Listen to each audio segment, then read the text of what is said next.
In my mind, there's nothing that sounds better than a guitar played through a properly overdriven tube amplifier. But unlike solid-state amps, which are practically indestructible, tube amps are a lot more delicate. In fact, there's a few simple mistakes that you can make that can actually destroy your amplifier. And unfortunately, people do these types of things all the time. In this video, I'll show you 5 big common mistakes that I wish I had known before I bought my first tube amp, and show you how to avoid costly repairs and burnout amplifiers. So if that sounds good to you, let's go.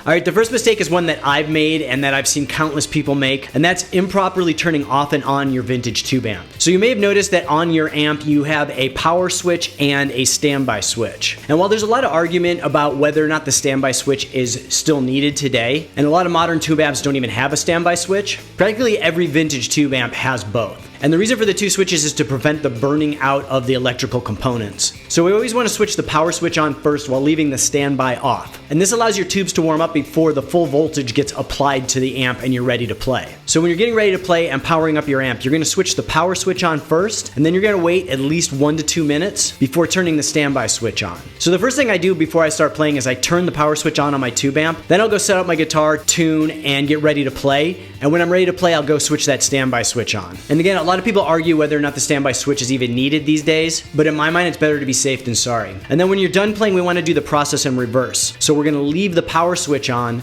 we're going to turn the standby switch off, wait a couple minutes, and then turn the power off. Following this routine every time you use your vintage tube amp is really going to extend its life. And so the next mistake is probably the most dangerous of all of these mistakes, but it only applies to tube amps that have a separate head and cabinet. And this mistake is turning the amp head on without having a speaker cable connected to the cabinet. And if you do this one, you could completely blow out your amp head. So tube amplifiers are designed to operate with a certain amount of resistance. And the resistance comes through the speaker wiring or the speaker cabinet. But if you have no resistance or too low resistance, your amp can run too hot and get completely blown out. So before turning our amp on, we always want to make sure that we have our speaker cabinet connected to the amp head with a proper speaker cable. You don't want to use a standard instrument cable like the one you use to connect your guitar to your amp. Make sure you get a quality speaker cable. And in addition, we want to make sure that we plug our amp head into the proper resistance speaker cabinet. So most amp heads these days require 8 ohms of resistance, and most speaker cabinets are 8 ohm cabinets. So if we look at the back of the amp head and make sure that we plug the 8 ohm resistance output into a speaker cabinet that offers 8 ohm resistance, it's going to operate as intended and sound the way the manufacturer intended it to sound. If you plug it into a higher resistance cabinet, you're not going to damage your amplifier, but your amp might not sound as well and your guitar tone is going to be different. What we never want to do is plug it into a lower resistance cabinet, because that can result into a similar overheating situation as to when we ran it with no cabinet. However, some amps like my modified Bassman here run at 4 ohms resistance, so I play it through my also modified Mesa cabinet, which has been rewired to a 4 ohm cabinet. So really make sure that you pay attention when you're setting up your tube amp prior to gigs. Always plug your speaker cabinet in before you turn on the power, and make sure you're plugging it into the proper resistance. The next mistake I see is not allowing the proper amount of airflow behind the tube amp. So you may have noticed with your tube amp, when it's on, the tubes get very hot.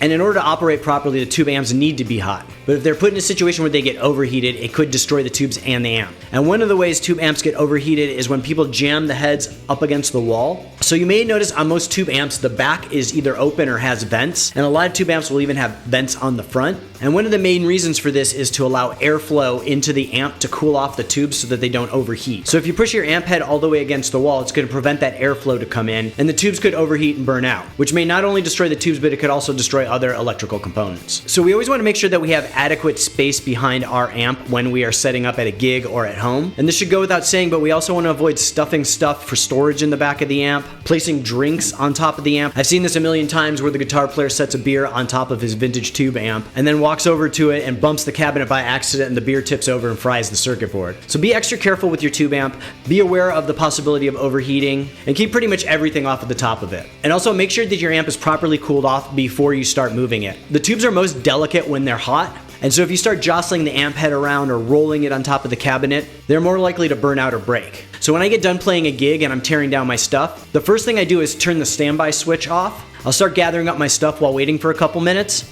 Then I'll go and turn the power switch off. Then I'll gather up all the rest of my equipment and make sure it's all packed up before I move the amp. That way the amp has as much time as possible to cool off before we remove it from the stage. Alright, and the last mistake is not one that's going to damage your amp if it's done improperly, but it seems to be the one that causes the most confusion. So in a lot of tube amps that were made in the 80s and on, in addition to a volume knob, there may also be a master volume knob. And most people seem confused as to what the difference between these two knobs are. So a little background on older vintage tube amps like this one, like my Fender Bassman, you'll notice there's only a volume knob. There's no master volume. So in order to get the natural tube overdrive on an amp like this, you had to crank it pretty high. And this would push the signal into clipping territory, which gives you that nice vintage overdrive tone. But the problem with these amps is in order to get that overdrive tone, you had to play these amps super loud, which isn't convenient in some studio environments and small club environments. So eventually manufacturers started adding a master volume knob to their amps. So on these newer amps, the volume knob controlled the preamp stage of the amp, while the master volume controlled the power stage of the amp.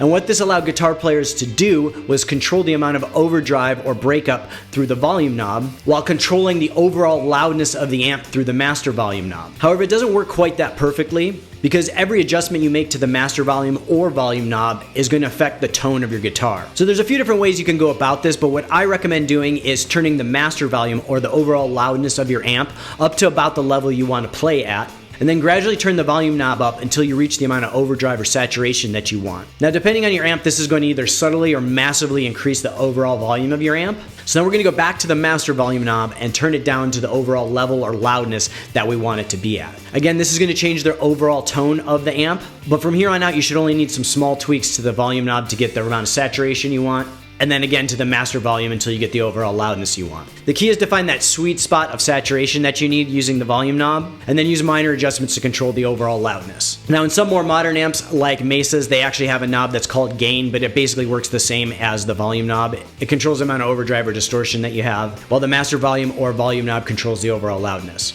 And so if you're considering purchasing a tube amp, think about the application that you're going to be using it for. If you're going to be mostly using it at home or jamming with friends, a smaller 15 to 30 watt tube amp is more than what you need. Because remember, we're going to get the best tone out of that tube amp by pushing it into overdrive territory, which requires a certain amount of loudness. And obviously a 50 or 100 watt tube amp is going to require more loudness to reach that territory than a 15 or 30 watt tube amp. Now I play in loud bands with loud drummers, so I usually need at least a 50 watt amp to have the right tones and be loud enough. So make sure before you buy a tube amp you think about where you're going to be using this and when you're going to be using it. If you're mostly going to be playing at home, a smaller 15 watt tube amp is going to be much better for your needs. I highly recommend the 1970s vintage Fender Champ amps if you can find them. If you're going to be gigging to small and medium sized venues, it's going to depend on the style of music. If you're playing a quieter style of music, 30 watt amp might be fine. So I hope this video helped you out a lot with running your tube amp.